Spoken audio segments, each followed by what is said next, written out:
Caso Marielle Franco. Depois de delação premiada, advogados de principal suspeito do crime abandonam o caso. Jogos ilegais. 17 policiais militares são presos no Rio de Janeiro, suspeitos de fazer segurança armada para um dos maiores bicheiros do estado. Obra vitrine da Sabesp com problemas. Nossa equipe de reportagem vai a bairro indicado pela empresa como exemplo de universalização do saneamento. Mas chegando lá, descobrimos que, da coleta de esgoto, os clientes só recebem a conta. No centro de São Paulo, falta luz de novo. Pelo 6º dia seguido, falta energia. Alguns moradores já estão há mais de 48 horas no escuro. Agora no Rede TV News.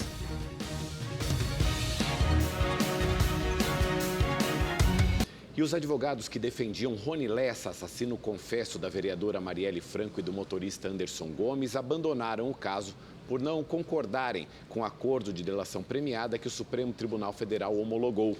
O inquérito foi parar na Suprema Corte porque Lessa teria citado um político com foro privilegiado.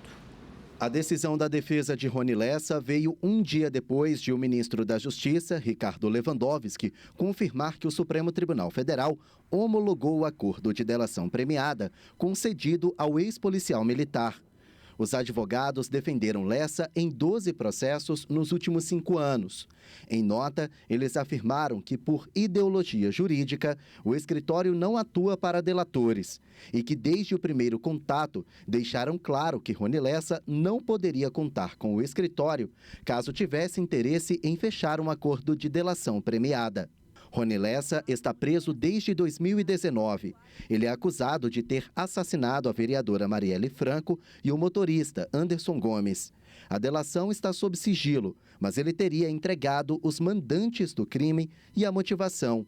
Segundo o jornalista Guilherme Amado, do portal Metrópolis, Lessa acusou o deputado federal Chiquinho Brazão, do União Brasil do Rio de Janeiro, de estar ligado ao caso. Por citar o parlamentar com foro privilegiado, o caso foi transferido para o STF.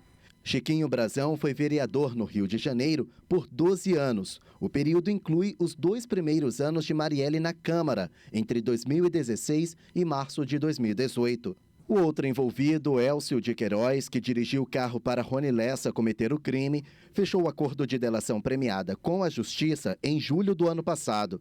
Em janeiro, o The Intercept Brasil divulgou que Lessa acusou o conselheiro do Tribunal de Contas do Rio de Janeiro, Domingos Brazão, irmão do deputado federal, de ser o mandante do assassinato. A motivação teria sido rivalidade política. Com os 2 acordos de delação premiada homologados pelo Supremo, a Polícia Federal vai agora cruzar as informações de Elcio de Queiroz e Rony Lessa. Por meio de nota, a assessoria de Chiquinho Brazão disse que o deputado foi surpreendido com o que chamou de especulações e que ele sempre teve um bom convívio com Marielle e está à disposição das autoridades para qualquer esclarecimento. Domingos Brazão também nega participação no crime. Hoje, o governador do Rio de Janeiro esteve em Brasília e disse que é um dos maiores interessados na conclusão das investigações. Tem que lembrar que quem prendeu foi o Estado. Eu sempre disse que não existe crime federal, estadual, municipal. O que a gente espera é que a colaboração do Estado tenha sido decisiva.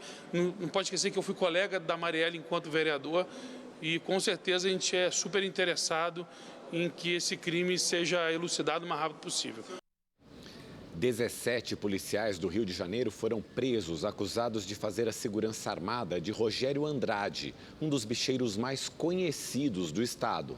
Cerca de 200 agentes do Ministério Público e das corregedorias da PM e da Secretaria de Administração Penitenciária foram às ruas para cumprir 20 mandados de prisão e 50 de busca e apreensão em diversos bairros do Rio de Janeiro. Entre os alvos, 18 policiais militares e um policial penal, que, segundo a SEAP, está inativo desde 2016.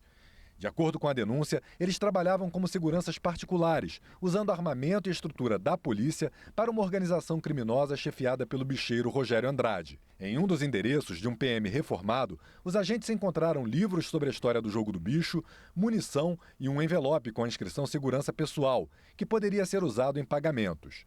Pelo menos R$30 mil foram apreendidos na ação. Ao todo, 31 pessoas foram denunciadas pelo MP pelo crime de organização criminosa. A denúncia do Ministério Público diz que os policiais que faziam segurança à noite se comunicavam por meio de um aplicativo de troca de mensagens. Em um grupo chamado Vampiros, eles passavam informações, interferiam em operações policiais, monitoravam agentes públicos e atuavam em disputas de território envolvendo contraventores. Eles também forjavam operações policiais para manter alto o índice de apreensões, simulando um controle do jogo do bicho. Mas, na maioria das vezes, o material era velho e não funcionava. A operação de hoje foi um desdobramento da Operação Calígula, de maio de 2022, que prendeu os delegados Adriana Belém e Marcos Cipriano por envolvimento em um esquema de corrupção e jogos de azar. Os alvos da ação eram os bingos de Rogério Andrade e do ex-policial Rony Lessa, acusado de matar a vereadora Marielle Franco e o motorista Anderson Gomes. Lessa chegou a trabalhar como segurança do contraventor. Em 2018, eles abriram bingos e casas de apostas em diversos estados. As negociações aconteceram na mesma época em que Marielle foi morta.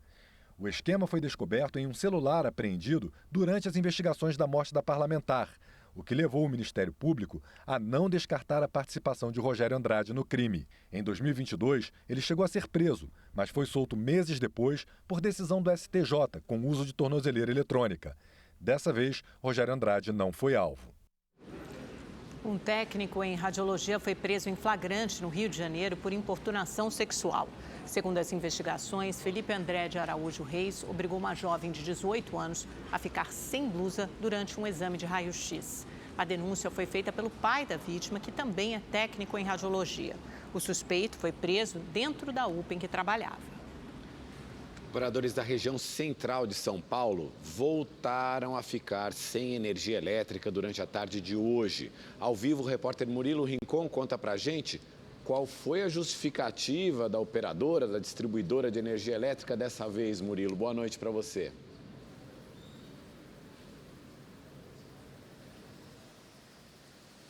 Boa noite, Mauro, Amanda, boa noite para todo mundo que nos acompanha. Pois é, a gente fala ao vivo aqui de frente do prédio da Enel, né? Mais uma vez para falar de um novo apagão na região central de São Paulo. Desta vez, segundo a concessionária, que é responsável pelo abastecimento de energia aqui da capital, houve uma nova ocorrência em um dos circuitos da rede de distribuição subterrânea que atende os bairros ali de Higienópolis, Santa Cecília, Consolação, Campos Elíseos, Vila Buarque e também Cerqueira César. E isso afetou o fornecimento de energia por volta da 1h da tarde. Pela manhã, a companhia informou que já havia restabelecido a energia, né, para todos os clientes que tiveram o serviço afetado na segunda-feira agora, né, dessa semana.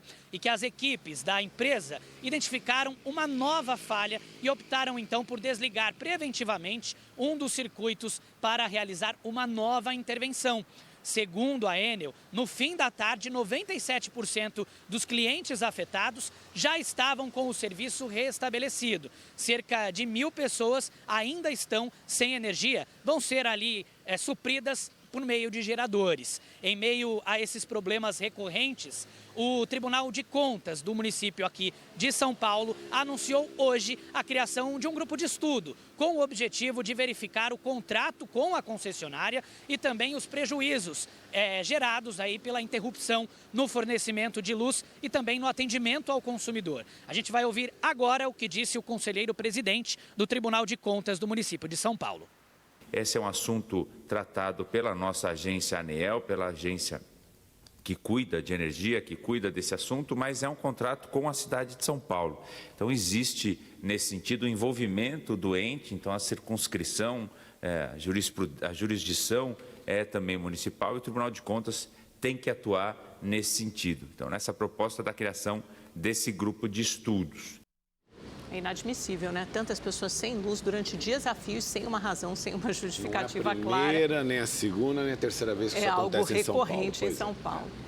O Instituto Trata Brasil, em parceria com a Gol Associados, publicou hoje a 16ª edição do ranking do saneamento. O levantamento mostrou que nas 100 cidades mais populosas do país, atenção, 90 milhões de habitantes ainda não contam com coleta de esgoto.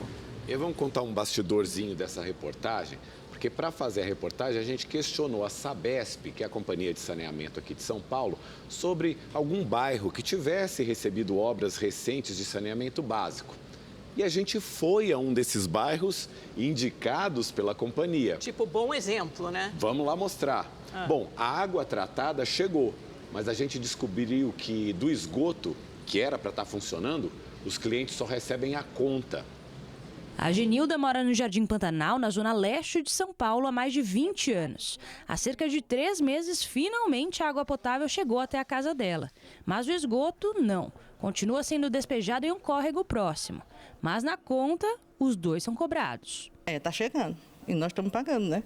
Uma história que se repete em várias casas no bairro. Eles cobram a água, o esgoto, mas na verdade eles ficam com o dinheiro do esgoto e a gente só usa a água, porque o esgoto a gente não tem. Porque se a gente não tem esgoto, qualquer chuva que dá, as águas voltam para dentro de casa e volta com xixi, cocô, que é feio a gente falar, mas é a verdade, né? Com aquela lama podre, então ninguém aguenta mais essa situação. Das obras da Sabesp só sobrou as ruas destruídas. O asfalto que antes tinha no local desapareceu. Agora as vias são de terra. Tinha asfalto aqui? Tinha asfalto, aqui tinha asfalto. Aqui até embaixo tem asfalto. Há quanto tempo está assim? Tem um ano já que eles vieram, começaram a mexer aqui, pronto, quebraram tudo e aí ficou a terra por cima e acabou tudo aí.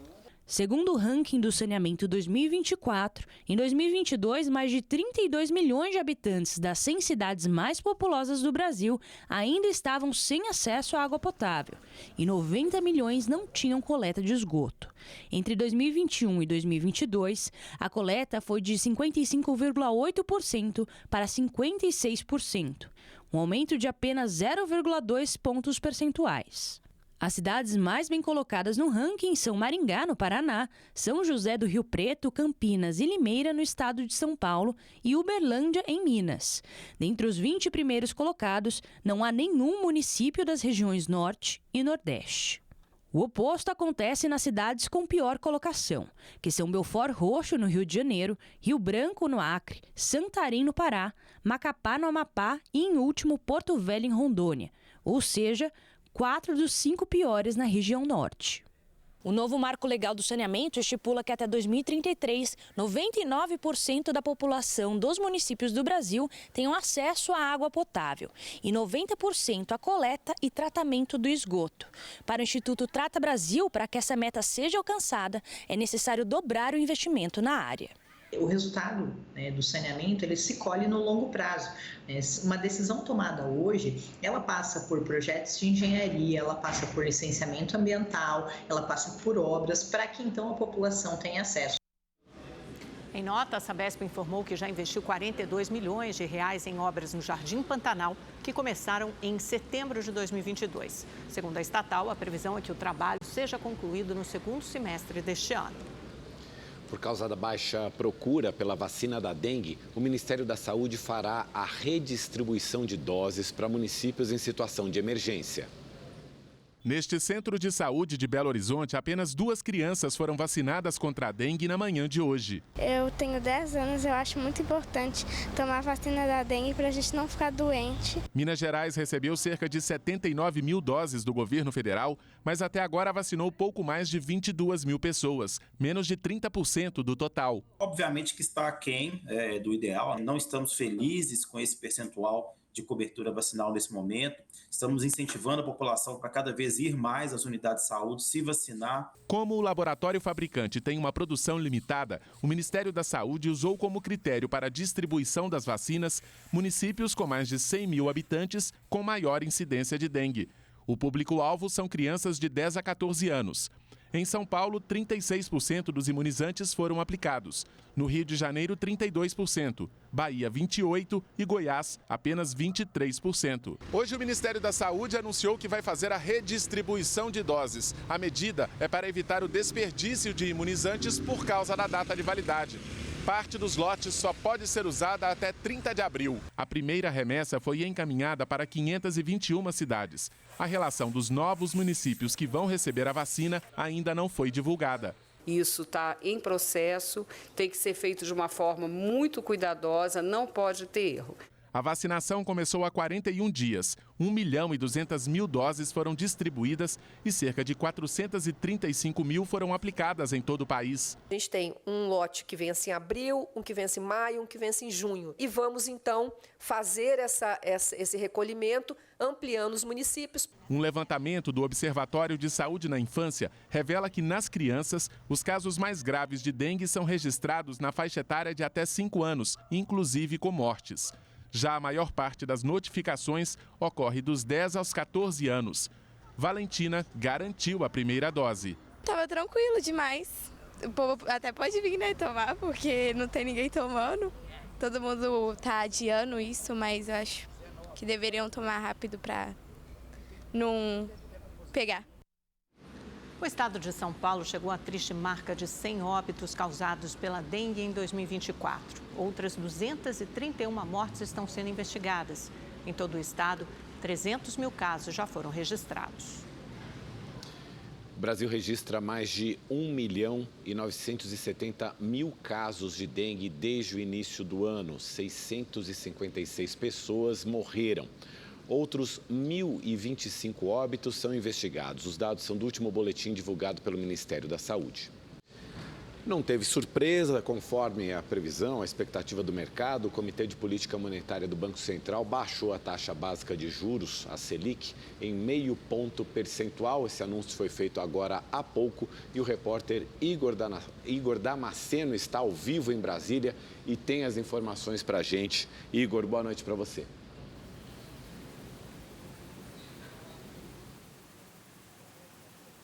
Mauro, boa noite a você, também a Amanda, boa noite a todos que nos acompanham. O Comitê de Política Monetária do Banco Central, o Copom, se reuniu pela segunda vez este ano e decidiu que pelos próximos meses a taxa básica de juros, a Selic, será de 10,75%. No início do ano, a taxa estava em 11,25%. Isso significa que o comitê baixou a taxa básica em 0,5 ponto percentual. Essa é a sexta redução feita pelo Copom desde agosto do ano passado, quando a taxa básica de juros estava em 13,75%. Nessa última redução da taxa, o Banco Central disse que foi motivado pela diminuição da desaceleração da economia, ou seja, o cenário econômico brasileiro atual é um pouco mais favorável do que no ano passado e, por isso, houve essa redução. Na primeira reunião, o Banco Central já tinha dito que manteria o ritmo de corte em 0,5 ponto percentual. Esse ritmo deve ser mantido em maio, quando o comitê vai se reunir pela terceira vez neste ano. Eu lembro a vocês que a Selic é a taxa básica usada como referência em negociações, empréstimos e financiamentos. Voltamos ao estúdio. Obrigada, Igor. Hoje o Ministério da Educação começou a divulgar a lista dos primeiros estudantes contemplados no PED-MEIA, o programa de incentivo à permanência escolar no ensino médio. Na Escola Estadual Professor Antonieta Nunes, aqui em Fortaleza, o assunto do dia foi a divulgação da primeira lista dos contemplados no programa PED-MEIA. Eu acho que o PED-MEIA é uma grande conquista, né? E eu acho que vai ajudar muitas pessoas, inclusive alunos, a, quando terminar o ensino médio, fazer uma faculdade que gosta, ajudar a pagar, obviamente, né? Quem ainda não está na lista não precisa se preocupar. Segundo o MEC, a relação dos beneficiados está sendo atualizada. O jovem que atende os critérios é só ficar de olho no aplicativo para começar a participar do PED-MEIA. A Ingrid atende a todos os requisitos e já tem planos para o presente e futuro. No meu caso, eu vou usar para ajudar em casa e também para questão de transporte, porque eu moro um pouco longe da escola, então eu vou acabar usando para vir para cá também. O incentivo financeiro educacional aos estudantes é de R$ 200 por mês, além de R$ 1.000 no final de cada ano. Tem ainda R$ 200 para quem se inscrever no Enem. Podem participar do programa os alunos de 14 a 24 anos do ensino médio ou quem estuda na educação de jovens adultos, o EJA, e que façam parte do Bolsa Família. A ordem dos pagamentos e outras informações do programa estão disponíveis no aplicativo Jornada do Estudante. Um gari do Rio de Janeiro está de malas prontas para uma das universidades mais prestigiadas do mundo, a Universidade de Harvard, nos Estados Unidos. O profissional, que se tornou escritor ao contar suas experiências, vai participar de um evento sobre o futuro do Brasil e seu papel no mundo. Gari, há 27 anos, Valdeci cuida da limpeza desta escola municipal em Ramos, na zona norte do Rio. Ao longo da vida, teve pouco contato com a literatura, até que durante a pandemia, afastado do trabalho, tudo mudou. Passou um filme na minha mente das pessoas tendo mortes prematuras, morrendo fora do tempo, os nossos cemitérios cheios de pessoas novas, que não é normal, isso não pode ser normal. Eu falei assim, não posso ficar com braços cruzados. Se eu trabalho na limpeza, eu preciso contribuir mais um pouco com o nosso povo. E aí começou a surgir essas histórias maravilhosas que eu vivenciei na rua durante esses 27 anos de vida pública, como gari, conversando com pessoas. O livro Comportamento que te Salva é sobre como lidar com as perdas, resistir aos dias difíceis e ter empatia. A obra foi lançada na Bienal do ano passado. Escritor há 4 anos, Valdeci foi surpreendido com um convite para lá de especial, dar uma palestra para estudantes brasileiros em Harvard, nos Estados Unidos, uma das universidades mais renomadas do mundo. Ele foi escolhido entre centenas de profissionais do setor público com histórias emocionantes e inspiradoras e será um dos embaixadores do programa de impacto social Servindo o Brasil. O evento, que vai acontecer em abril, promoverá discussões sobre o futuro do país e seu papel no mundo. Nós trabalhamos na conscientização, mostrando para as pessoas que não devemos jogar lixo no chão, devemos colocar o lixo no lugar certo, e isso vai contribuir muito para a nossa vida, para a nossa saúde. Na escola onde trabalha, Valdeci ganhou até um mural com homenagens dos alunos. Tio, parabéns por você ser uma pessoa que ensina a educação e a ser uma pessoa legal.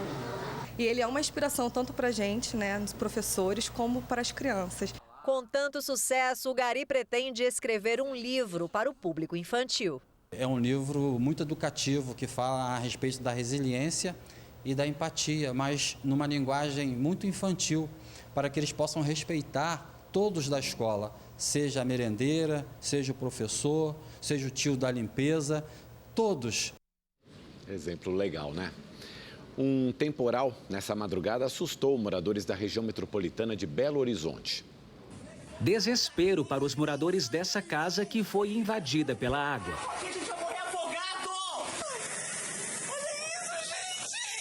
Em outro bairro, a mesma cena. Meu quarto também está com água, por água.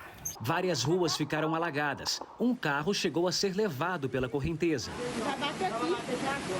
O motorista teve sorte e foi resgatado por um morador que viu o veículo sendo arrastado próximo à casa dele. A água mandou ele para esse lado aqui, entendeu? Aí ele agarrou o para-choque aqui numa planta que eu tenho aqui e segurei a porta dele aqui e joguei ele aqui para cá.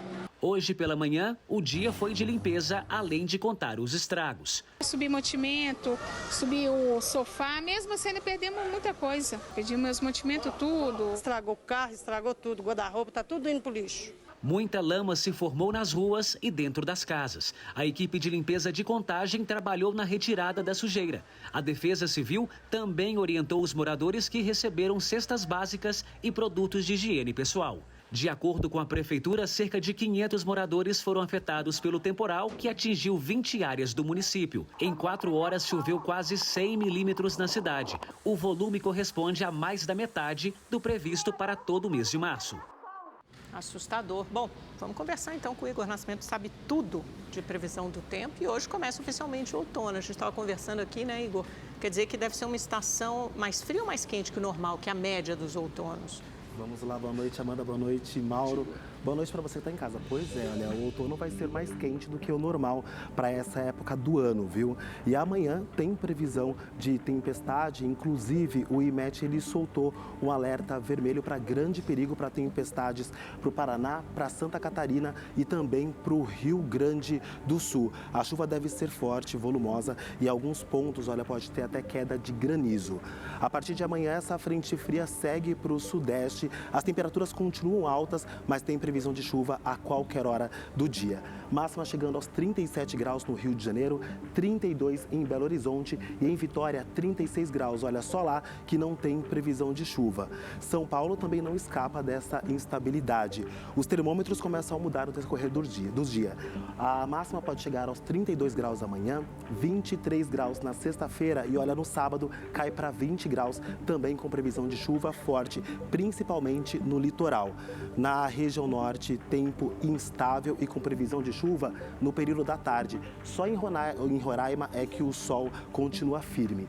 No Nordeste pode chover, mas o sol está garantido no litoral e também no interior. Agora, falando de temperaturas, olha, as máximas ainda continuam acima dos 30 graus em grande parte do país. 34 graus em Salvador e também em Manaus e em Cuiabá, olha, os termômetros podem chegar aos 36 graus. Então, Amanda, olha, vai continuar quente, viu? Eu não aguento mais olhar para esse mapa vermelho, alaranjado. Estou aqui, ó, rezando, torcendo para chegar logo sexta-feira. Cuidado. E algum estudo, algum dia vai comprovar por que as frentes frias e as massas de ar frio só chegam a São Paulo no fim de semana. Exatamente. O que acontece com isso? Final de semana bastante chuva e a temperatura começa a cair, como a gente viu. Obrigado, Igor Silveira. Aqui no Brasil, a Câmara dos Deputados aprovou o projeto de lei que acaba com as chamadas saidinhas de presos aos feriados. Por isso, a gente vai voltar a Brasília para conversar novamente com o repórter Igor Damasceno, que tem as informações para a gente. Pois não, Igor?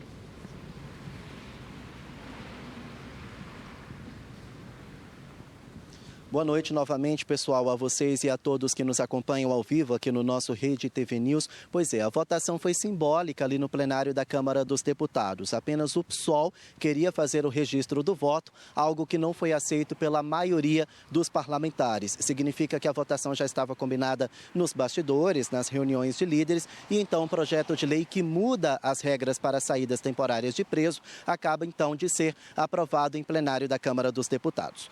Pela regra atual, os detentos do regime semiaberto podem ser liberados em finais de semana e feriados para passar esse tempo com a família como método de ressocialização. No entanto, o texto que acaba de ser aprovado na Câmara dos Deputados altera a regra. Os presos do regime semiaberto só poderão ser liberados temporariamente em caso de estudo e cursos profissionalizantes e não mais em feriados e finais de semana. O relator da matéria na Câmara dos Deputados é Guilherme Derrite, do PL de São Paulo. Ele se licenciou no cargo de secretário estadual de Segurança Pública justamente para relatar esse projeto de lei ali na Câmara dos Deputados. Agora que o texto foi aprovado, ele deve voltar para o cargo a qual pertence no governo de Tarcísio de Freitas. A versão que acaba de ser aprovada na Câmara é exatamente a mesma que foi aprovada no Senado. Isso significa que a tramitação no Congresso Nacional já terminou e agora o texto segue para a sanção presidencial. Voltamos ao estúdio. Tá certo, Igor. Obrigada. União Brasil decidiu afastar de forma temporária o deputado Luciano Bivar da presidência do partido. Foram 11 votos favoráveis ao afastamento, 5 contrários e uma abstenção. Até o momento, Bivar continua no partido. O Conselho de Ética da sigla vai ter 60 dias para debater sobre uma possível expulsão. O deputado é acusado de ter ameaçado de morte o seu sucessor na presidência do partido, Antônio Rueda. Há uma semana, a casa de praia de Rueda, em Pernambuco, foi incendiada e há suspeita de crime político. O Ministério Público do Distrito Federal denunciou Jair Renan Bolsonaro, filho do ex-presidente, pelos crimes de falsidade ideológica e uso de documento falso para conseguir 3 empréstimos bancários no valor de R$ 291 mil. Outras 5 pessoas também foram acusadas pelos mesmos crimes, incluindo o ex-assessor e ex-professor de tiro do filho do ex-presidente. Foram encontrados os 261 móveis que haviam sumido do Palácio da Alvorada e de outras dependências da Presidência da República. Segundo a Secretaria de Comunicação Social, parte da mobília estava abandonada em depósitos. A falta dos itens e problemas estruturais da Alvorada fizeram com que Lula morasse por 40 dias em um hotel no começo do atual mandato. Segundo o governo, os novos móveis adquiridos foram imprescindíveis para recompor o ambiente do palácio, de acordo com o projeto arquitetônico da residência oficial. E o Rede TV News fica por aqui. Obrigado pela companhia. Uma boa noite para você. Uma ótima noite, nos vemos amanhã às 7h15. Até lá. Tchau.